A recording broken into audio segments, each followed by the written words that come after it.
Hello children, আমরা পড়ছিলাম ইলিয়াস বলে একটা গল্প, এবং এই গল্পটির থেকে আমি তোমাদের প্রশ্নের উত্তর আলোচনা করে দিয়েছি।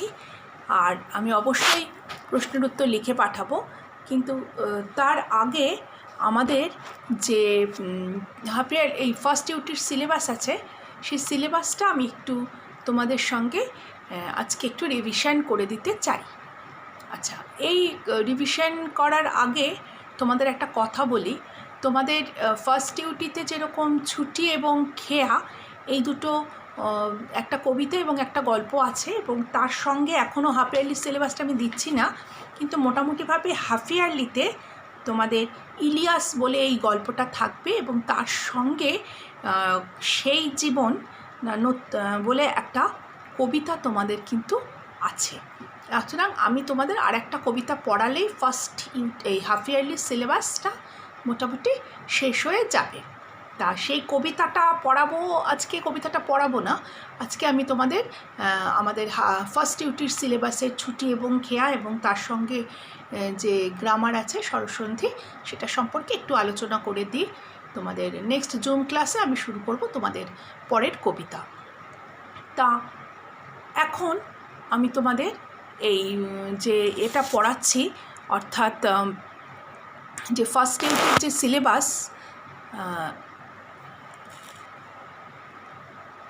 ফার্স্ট ইউটির সিলেবাস যেটা শুরু করেছি, তা সেটা সম্পর্কে একটু রিভিশন করছি।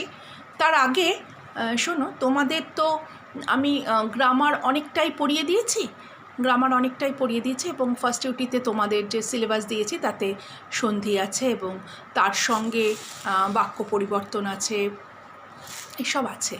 তা সন্ধিটার ক্ষেত্রে আমি তোমাদের একটা পোস্ট পাঠিয়েছি, তার মধ্যে বেশ কিছু সন্ধি বিচ্ছেদ করা অবস্থায় রয়েছে। অর্থাৎ তোমরা কিন্তু স্বরসন্ধির ক্ষেত্রে সন্ধি বিচ্ছেদ অথবা সন্ধি যুক্ত এই দুটোই আসবে, যে কোনো একটা শব্দ দিয়ে বলবো যে এটি সন্ধি বিচ্ছেদ করো অথবা সন্ধি যুক্ত করো, তা সেভাবেই পড়বে। আর আজকে আমি তোমাদের টেক্সট বুকের ছুটি এবং খেয়া এই দুটোরই একটু রিভিশন করে দিই। তোমরা ইলিয়াস গল্পটা পড়ে ফেলেছ, আর ইলিয়াস গল্পের অবশ্যই আমি পোস্ট পাঠাবো। আর তার সঙ্গে তোমাদের যে মাটির ভেপুর প্রথম থেকে চতুর্থ অধ্যায়ও আমি কিন্তু পড়িয়ে দিয়েছি। এই প্রথম থেকে চতুর্থ অধ্যায় তোমরা ভালো করে পড়ে নেবে, নিজেরা রিডিং পড়ে নেবে, তোমাদের বইতেই আছে। আর এছাড়া মাটির ভেপু আলাদা করে একটা বই যেটা দিয়েছি, সেটা প্রথম থেকে চতুর্থ অধ্যায় পড়ে নেবে। এরপর থেকে আমি তোমাদের নেক্সট ক্লাস থেকে পঞ্চম অধ্যায় থেকে শুরু করব। যেহেতু মাটির ভেপু এই গল্পের প্রথম 4টে অধ্যায়টা আমি তোমাদের মে মাসের 15 তারিখের পরে পড়িয়েছি, সুতরাং এই 4টে অধ্যায় কিন্তু তোমাদের হাফ ইয়ারলিতে এই কিন্তু মানে ইনক্লুড করেছি, ফার্স্ট ইউটিতে কিন্তু ইনক্লুড করিনি। এই 4টে অধ্যায় অর্থাৎ প্রথম থেকে আরও পড়াবো, মোটামুটিভাবে 10টা অধ্যায়ের মতো পড়াবো। প্রথম 4টে অধ্যায় আমাদের পড়া হয়ে গেছে, এই সবটাই কিন্তু হাফ ইয়ারলির সিলেবাসের মধ্যে রয়েছে। আচ্ছা, এরপর আমি আজকে তাহলে তোমাদের একটু রিভিশন করে দিই, সেটা হচ্ছে ছুটি এবং খেয়া। আগের দিন জুম ক্লাসে আমাকে কেউ একজন বলেছিল যে ছুটি গল্পর সারাংশটা একবার বলতে, এবং আমি তোমাদের বলে দিয়েছিলাম। এবার ছুটি গল্প থেকে কীরকম প্রশ্ন আসবে সেটা একটু ইলাবোরেটলি আলোচনা করে দিই। প্রথম কথা হচ্ছে, তোমাদের প্রথম কাজ সেটা হচ্ছে গল্পটা খুব ভালোভাবে রিডিং পড়বে। গল্পটা রিডিং না পড়লে কিন্তু তোমরা প্রশ্নের উত্তর লিখতে পারবে না। শুধু প্রশ্নের উত্তর বলবো না, তার সঙ্গে যে মাল্টিপল চয়েস প্রশ্ন থাকে, অর্থাৎ টিক দ্য কারেক্ট আনসার, কিংবা ধরো একটি বাক্যে উত্তর দাও। যদিও একটি বাক্যে উত্তর দাও তোমাদের সেভাবে এখন আসবে না, কিন্তু তোমাদের মাল্টিপল চয়েস কিন্তু আসবে। তাহলে ছুটি গল্প থেকে আমি রিভিশন যখন করাচ্ছি, প্রথমে একটু ওভারঅল রিভিশন করাই, মানে ধরো প্রথমেই মাল্টিপল চয়েসের ক্ষেত্রে বলি। ধরো যদি এইরকম প্রশ্ন আসে, ছুটি গল্পের লেখক কে, 4 জনের নাম দিলাম। তার মধ্যে থেকে তোমরা নিশ্চয়ই জানো রবীন্দ্রনাথ ঠাকুর, সুতরাং 4 জনের নাম দিলে তোমরা ওতে অবশ্যই কি 3 জনের নাম দিলে রবীন্দ্রনাথ ঠাকুরের টিক দেবে। তাহলে আরেকবার বলে দিই, সঠিক উত্তরটি নির্বাচন করো। ধরো দিলাম, দিয়ে বললাম ছুটি গল্পের লেখক হলেন 1 নম্বর কাজী নজরুল ইসলাম, 2 রবীন্দ্রনাথ ঠাকুর, 3 মানিক বন্দ্যোপাধ্যায়, 4 জীবনানন্দ দাশ। সুতরাং তোমরা জানো রবীন্দ্রনাথ ঠাকুর, তাহলে কী করবে, রবীন্দ্রনাথ ঠাকুরের ক্ষেত্রে কিন্তু টিক দেবে। নেক্সট ধরো ফটিকের ভাইয়ের নাম কি? ফটিকের ভাইয়ের নাম খোকনলাল, মাখনলাল, মদনলাল। তোমরা জানো ফটিকের ভাইয়ের নাম ছিল মাখনলাল। আচ্ছা, ফটিক ছিল মাখনের ভাই, দাদা, কাকা। কি লিখবে? ভাই ছিল। আচ্ছা, ফটিকের মামার নাম কি ছিল? 1 নম্বর বিশ্বম্ভর, 2 নম্বর শঙ্কর, 3 নম্বর জাহির খান। তাহলে কী হবে? তোমরা নিশ্চয়ই জানো ফটিকের মামার নাম ছিল বিশ্বম্ভর। আবার ফটিকের মামার বাড়ি ছিল মুম্বাই, কলকাতা, উড়িষ্যা। কী হবে? কলকাতা। তাহলে এগুলো কিন্তু তোমাদের না ভেতর থেকে না পড়লে কিন্তু এই উত্তরগুলো দিতে পারবে না। ধরো ফটিকের যে রোগে আক্রান্ত হয় তার নাম কি ছিল? ধরো আমি 3টে অপশান দিলাম, একটা দিলাম করোনা, একটা দিলাম কলেরা, একটা দিলাম জ্বর। তোমরা কিন্তু আমার করোনাতে দিয়ে দিও না। তাহলে ফটিকের তাহলে অপশান হচ্ছে জ্বর। তাহলে এগুলো হচ্ছে জানার জন্য কি করতে হবে? খুব ভালো করে টেক্সটটাকে পড়তে হবে। তাহলে প্রথমে টেক্সটটা পড়লে পরে তোমরা এই মাল্টিপল চয়েস প্রশ্নগুলোর উত্তর ভালোভাবে লিখতে পারবে। সুতরাং টেক্সট পড়াটা ফার্স্ট প্রায়োরিটি। নেক্সট হচ্ছে বলে দিয়েছি যে এখন যখন ক্লাস 9-এ উঠছো, ক্লাস 9-এ তোমাদের অতি সংক্ষিপ্ত এরকম প্রশ্নাবলী কিন্তু সেভাবে আসবে না। হয়তো সংক্ষিপ্ত প্রশ্নও দিতে পারি 2টো। আর মেইন যেটা থাকবে, যেটা তোমাদের ভালোভাবে পড়তে হবে বা লেখার মাধ্যমে সুন্দরভাবে উপস্থাপনা করতে হবে, সেটি হচ্ছে সপ্রসঙ্গ ব্যাখ্যা এবং রচনাধর্মী প্রশ্ন। তোমাদের সপ্রসঙ্গ ব্যাখ্যা এবং রচনাধর্মী প্রশ্ন এই আলটিমেটলি কিছু ইম্পর্টেন্ট প্রশ্ন যেগুলো, সেগুলো থেকেই কিন্তু 2টোই আসতে পারে। ধরো কোনো একটা লাইন সপ্রসঙ্গ ব্যাখ্যা বলে সেটা রচনাধর্মীতে আসবে না, ব্যাপারটা কিন্তু সেটা নয়। ধরো এই প্রশ্নটা শোভা নাই কাজেও লাগে না, এটাকে আমি সপ্রসঙ্গ ব্যাখ্যাতে দিলাম। বা এবার যদি এটাকে আমি রচনাধর্মীতে দিই, তাহলে যদি এভাবে দিই যে শোভাও নাই কাজে লাগে না, কোন গল্প থেকে নেওয়া, লেখকের নাম কি, কী প্রসঙ্গে লেখক এই কথাটা বলেছেন, বা লেখক কার উদ্দেশ্যে কথা বলেছেন, লেখকের উক্তিটির যথার্থতা প্রমাণ করো। ধরো এইরকম আসলো, তাহলে এটার উত্তরও যা হবে, এটার শোভা নাই কোনো কাজে লাগে না, সেটিরও কিন্তু উত্তর একই হবে। তারপরে ধরো আরেকটা প্রশ্ন, সর্বোপরি সেই অত্যাচারিণী অবিচারিণী মা অহর্নিশি তার নিরুপায় চিত্তকে আকর্ষণ করিত। আরেকবার শোনো লাইনটা, সর্বোপরি তার অবিচারিণী অত্যাচারিণী মা অহর্নিশি তার নিরুপায় চিত্তকে আকর্ষণ করিত। এখানে দেখো বলা হয়েছে যে কে, ধরো এভাবে আসলো যে কার লেখা, কোন গল্পের অংশ, এখানে কার প্রসঙ্গে বলা হয়েছে, এখানে মাকে কেন এভাবে আখ্যা দেওয়া হয়েছে। ধরো যদি এই প্রশ্নটা আসে, তাহলে আমরা কি লিখব? যে আলোচ্য গল্পটি রবীন্দ্রনাথ ঠাকুরের লেখা ছুটি গল্পের অন্তর্গত, এটা প্রথমে লিখলাম। তারপর লিখব যে আলোচ্য গল্পে যে গল্পের প্রধান চরিত্র ফটিক, তার মাকে এখানে বলা হয়েছে। এবার থার্ড প্রশ্ন হচ্ছে ফটিকের মাকে কেন অত্যাচারিণী অবিচারিণী মা বলে আখ্যা দেওয়া হয়েছে। তাহলে আমরা কি লিখব? যে এই গল্পে অর্থাৎ ছুটি গল্পের প্রধান চরিত্র ফটিক, সে গ্রামে থাকতো, কিন্তু অত্যন্ত দুরন্ত সে ছিল, এই জন্য তার মা তাকে তার মামার সঙ্গে প্রকৃত শিক্ষায় শিক্ষিত হয়ে মানুষ হবার জন্য কলকাতায় পাঠিয়ে দিয়েছিল। এই যে কলকাতায় ফটিকের মা পাঠিয়ে দিয়েছিল, এই জন্য ফটিকের সবসময় মায়ের প্রতি একটা নিদারুণ অভিমান ছিল। যদিও গল্পের প্রথম দিকে আমরা দেখি কলকাতা আসার নামে কিন্তু ফটিক খুব উৎসাহ পেয়েছিল, কিন্তু কলকাতায় এসে ফটিক যেটা বুঝেছিল যে সরলা শহরের জটিলতা, কৃত্রিমতার মধ্যে সে তার মাকে খুব মিস করতো। তার মা হয়তো সবসময় তাকে বকতো, কারণ ফটিক তার ভাই মাখনলালকে যথেষ্ট রকমের উৎপীড়ন করতো।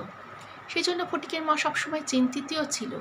বলা বাহুল্য, ফটিকের মা ফটিককে একটু বেশি বকতো, কিন্তু তা সত্ত্বেও সে তার মা ছিল, এবং একজন সন্তান সে তার মায়ের কাছে যেরকম স্নেহ, মায়া, মমতা, ভালোবাসা পায়, মায়ের কাছে সে তার যে কোনো কাজের জন্য ঠিক যেই রকমভাবে মা তাকে উৎসাহ দেয়, কিংবা মা কখনো কোনো দুষ্টুমির জন্য যখন তাকে বকে, সেটা তার ভালোর জন্যই বকে। এই যে পুরোপুরি ব্যাপারটা ফটিক এতদিন কিন্তু বুঝতো না। তার কাছে তার মা ছিল অত্যাচারিণী, অবিচারিণী। তাহলে এইখানে আমরা যখন উত্তর লিখব, তাহলে আমরা ব্যাপারটাকে কিভাবে লিখব, একটু সুন্দরভাবে যে কীভাবে লিখব, যে আলোচ্য গল্পে বা এই গল্পে ফটিকের মা সম্পর্কে এই ধরনের কথা বলা হয়েছে। কারণ ফটিকের মা ফটিকের দুরন্তপনায় এতটাই উদ্বিগ্ন ছিলেন যে সে ফটিককে তার মামার সঙ্গে কলকাতায় পাঠিয়ে দিয়েছিলেন। চিরকাল গ্রামে প্রতিপালিত হওয়া ফটিক মাকে ছেড়ে কলকাতায় এসেছিল খুব আনন্দের সঙ্গে, কিন্তু কলকাতায় এসে কিশোর ফটিকের মধ্যে এক অদ্ভুত হতাশা, বিষণ্ণতা দেখা দিয়েছিল। যেই মায়ের কথা সে কখনোই শুনতো না, যেই মাকে সে সবসময় অত্যাচারিণী, অবিচারিণী বলতো, তার কারণ হচ্ছে মা যেহেতু মাখনকে, তার ভাই মাখনকে বেশি ভালোবাসতো এবং ফটিককে বকতো বেশি। কলকাতায় এসে কলকাতায় মামার বাড়িতে মামির অবহেলায় সে কিন্তু তার মাকেই বারবার মনে পড়তো। মায়ের ভালোবাসা, যেই ভালোবাসাকে সে এতদিন সেভাবে বুঝতে পারেনি, মায়ের স্নেহ, মায়ের মমতাই তাকে অনেক বেশি টানতো। সেই কারণেই ফটিকের মন আর শহরে টিকতো না, সে গ্রামে তার মার কাছে যেতে চাইতো। এই যে অহর্নিশ তার নিরুপায় চিত্তকে আকর্ষণ করত, অর্থাৎ অহর্নিশ মানে সারাক্ষণ ফটিক তার মায়ের কথা মনে পড়তো। কলকাতায় আবাল্য গ্রামে প্রতিপালিত ফটিক যখন শহরে এসেছিল, সে অত্যন্ত আনন্দ সহকারে আসলেও শহরের জটিলতা, কৃত্রিমতা, সর্বোপরি মামার বাড়ির মামির অবিরাম গঞ্জনা, অবহেলা, অপমান ফটিককে কিন্তু বারবার তার মায়ের কথাকেই মনে পড়িয়ে দিত। এই যে কিশোর বয়সে ছেলেদের মধ্যে, অর্থাৎ কিশোর বয়সে যে ছাত্রছাত্রীদের মধ্যে এক নিদারুণ টানাপোড়েন থাকে, তারা তাদের কষ্টটাকে কিন্তু সেভাবে প্রকাশ করতে পারে না। ফটিক কিন্তু ওর মাকে খুব ভালোবাসতো, কিন্তু সবসময় ওর মনে হতো মা বোধহয় ওকে বেশি ভালোবাসে না, ভাইকেই বেশি ভালোবাসে। এই যে একটা টানাপোড়েন, এই যে একটা দৈনন্দিন জীবনে এই যে একটা হতাশা মাঝে মাঝে ফটিককে গ্রাস করতো, এই জন্যই ফটিকের একটা সময় কিন্তু মনে হয়েছিল যে তার মা তাকে খুব অত্যাচার করতো, অবিচার করতো, তার প্রতি ভাইকেই বেশি ভালোবাসতো। কিন্তু প্রকৃতপক্ষে কিন্তু সেটা ছিল না।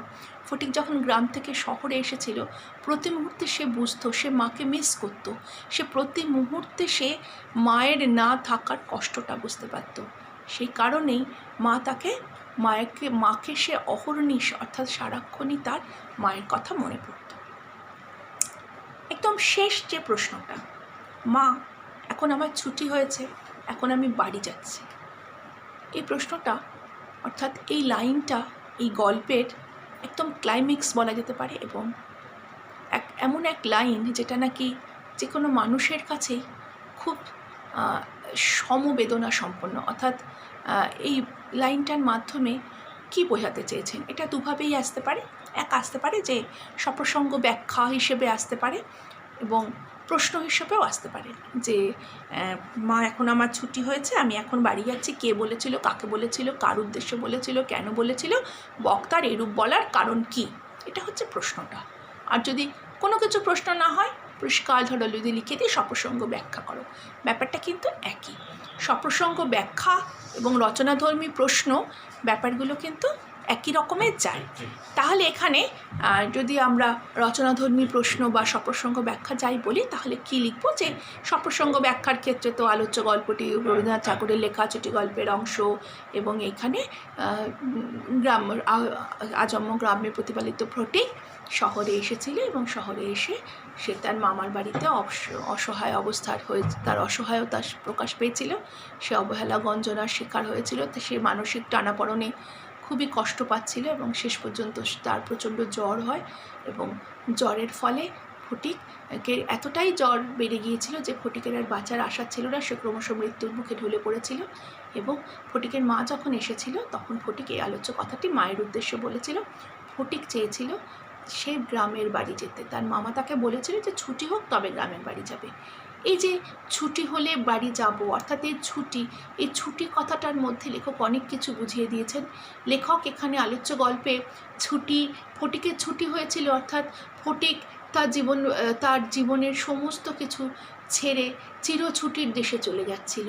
এটাই বলতে চেয়েছেন যে ফটিক অত্যন্ত মানসিক দুঃখে, যন্ত্রণায়, অবহেলার গঞ্জনার শিকার হয়ে নিদারুণ জ্বরের প্রকোপে পড়েছিল এবং শেষ পর্যন্ত তার মার কাছে যাওয়ার খুবই ইচ্ছে ছিল, তার মার কাছে যাওয়া, সেই গ্রামের জীবনে ফিরে যাওয়ার, কিন্তু ফটিকের আর সেটা হয়ে ওঠেনি। তার মা যখন তার রোগশয্যায় শেষ সময় এসেছিল তখন ফটিক বারবার মাকে বলছিল, মা এবার আবার ছুটি হয়েছে, অর্থাৎ ফটিক চাইছিল গ্রামে যেতে, কিন্তু আমরা গল্পের গতি প্রকৃতিতে দেখছি ফটিক সব কিছু ছেড়ে চিরছুটির দেশে চলে গেল।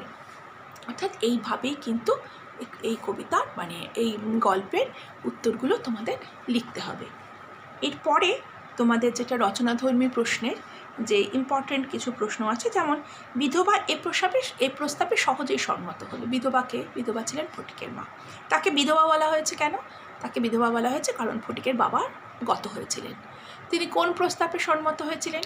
তিনি ফটিকের মামা ফটিককে কলকাতায় নিয়ে গিয়ে পড়াশোনা করাতে চেয়েছিলেন, প্রকৃত শিক্ষায় শিক্ষিত করে মানুষের মতো মানুষ করতে চেয়েছিলেন। এই প্রস্তাবে বিধবা অর্থাৎ ফটিকের মা সম্মত হয়েছিলেন। উক্ত প্রস্তাবে রাজি হওয়ার কারণ কী ছিল? উক্ত প্রস্তাবে রাজি হওয়ার কারণ ছিল ফটিক অত্যন্ত দুরন্ত ছিল। সে প্রতিদিন সে কিচ্ছু পড়াশোনা করতো না এবং তার ভাই মাখনের ওপর খুব অত্যাচার করতো। তাই ফটিকের মা নেহাতি ভীত হয়ে তার ভাইকে বলেছিলেন, বা ফটিকের মা অত্যন্ত বিরক্ত ছিলেন ফটিকের ওপর।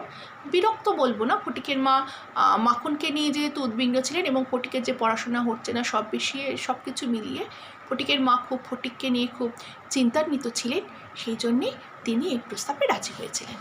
তাহলে মোটামুটিভাবে এইভাবেই কিন্তু প্রশ্নের উত্তর লিখতে হবে। আশা করি ছুটি গল্প নিয়ে আর কারোর কোনো বক্তব্য নেই। যদি থেকে থাকে তাহলে আমাকে তোমরা কিন্তু জুম ক্লাসে অবশ্যই বলবে। এবার আমরা আসবো খেয়া কবিতায়। খেয়া কবিতাটা আমরা যখন পড়ব তখন খেয়া কবিতাটা আরেকবার বলে দিই। খেয়া কবিতাটার একদম যে শুরুটা হয়েছে এটাও কিন্তু রবীন্দ্রনাথ ঠাকুরের লেখা, এবং খেয়া কবিতাটার বিষয় সংক্ষেপটা আরেকবার বলে নিই। নামহীন নদীর তীরে নামহীন দুটো গ্রাম অবস্থিত। খেয়া নৌকায় পারাপার হয় গ্রামের মানুষ। দুই গ্রামের মধ্যে ভাবের আদান প্রদান হয়, গড়ে ওঠে আত্মিক যোগ। শান্ত স্নিগ্ধ গ্রামীণ জীবনের পাশাপাশি কবি নাগরিক জীবনের দ্বন্দ্ব সংঘাতপূর্ণ সর্বনাশের ছবি তুলে ধরেছেন। এখানে মানুষ পারস্পরিক দ্বন্দ্বে ক্ষতবিক্ষত। সাম্রাজ্যের পতন হয়, নতুন সাম্রাজ্য গড়ে ওঠে। পৃথিবীর এক প্রান্তে চলে ক্ষমতা দখলের লড়াই, বিনিময়ে হয় রক্তপাত। সভ্যতা বিকশিত হওয়ার পরেও মানুষ পেয়েছে স্বাচ্ছন্দ্য এবং সমৃদ্ধি। একই সঙ্গে মানুষের হাতে চলে এসেছে নানান ধ্বংসের উপকরণ, অথচ ছায়া সুনিবিড় শান্তির নীড়, গ্রাম্য জীবন এবং প্রকৃতি একে অপরের পরিপূরক হয়ে আবহমান কাল কিন্তু বেঁচে থাকে। পৃথিবীতে ঘটে চলা রক্তপাত গ্রাম বাংলার সহজ সরল শান্ত জীবনে কোনো প্রভাবই ফেলতে পারে না। দুই গ্রামের মধ্যে যোগাযোগ সংস্থাপনকারী এই খেয়া নৌকা হচ্ছে এই জীবনের প্রতীক এবং এর প্রবাহ চিরকালীন। তাহলে এই কবিতাটার বিষয়বস্তু হচ্ছে আমাদের ছোট্টভাবে এক কথায় বলতে গেলে যে পৃথিবীতে এক সভ্যতা আসে, আরেক নতুন সভ্যতার সৃষ্টি হয়, পুরাতন সভ্যতা শেষ হয়ে যায়। অর্থাৎ মানুষ ক্ষমতা দখলের দ্বন্দ্বে তারা সাম্রাজ্যবাদী শক্তি বিভিন্ন জায়গায় মাথা চাড়া দিয়ে ওঠে, তাতে করে নতুন কিছু সৃষ্টি হয়। এই যে প্রতিদিন অহর্নিশ বিভিন্ন সংঘাতময় ঘটে চলেছে, বিশেষ করে আফটার ইন্ডাস্ট্রিয়ালাইজেশন এই শহরকেন্দ্রিক সভ্যতায় এই যে ব্যাপারগুলো ঘটে চলেছে, গ্রাম বাংলার অর্থাৎ গ্রাম্য জীবনে কিন্তু এর খুব একটা প্রভাব পড়ে না। গ্রাম্য জীবন কিন্তু নিরন্তর প্রবাহমান, অর্থাৎ গ্রামের মানুষ, গ্রাম্য জীবন, সেই জীবনগুলো কিন্তু সংঘাতের এই এত কিছু তাদের মধ্যে খুব একটা কিছু প্রভাব ফেলে না। আর এখানে একটি নদীর কথা বলেছে, এই নদী হচ্ছে সামগ্রিক যে প্রবাহমানতার প্রতীক। তাহলে এই কবিতার মধ্যে ওই একই কথা বলবো যে রচনাধর্মী প্রশ্ন, এবং এই কবিতায় কিন্তু আমরা কিছু সংক্ষিপ্ত উত্তরভিত্তিক প্রশ্ন একটি বাক্য আমরা দেখি। তাহলে এই অতি সংক্ষিপ্ত বা উত্তরধর্মী প্রশ্ন তোমাদের আলোচনা করে দিয়েছি, সপ্রসঙ্গ ব্যাখ্যা এবং রচনাধর্মী প্রশ্নও কিন্তু আলোচনা করে দিয়েছি। পরের দিন আমি আরেকবার এই কবিতাটার সপ্রসঙ্গ ব্যাখ্যা এবং রচনাধর্মী প্রশ্নগুলো একটু আলোচনা করে দেবো।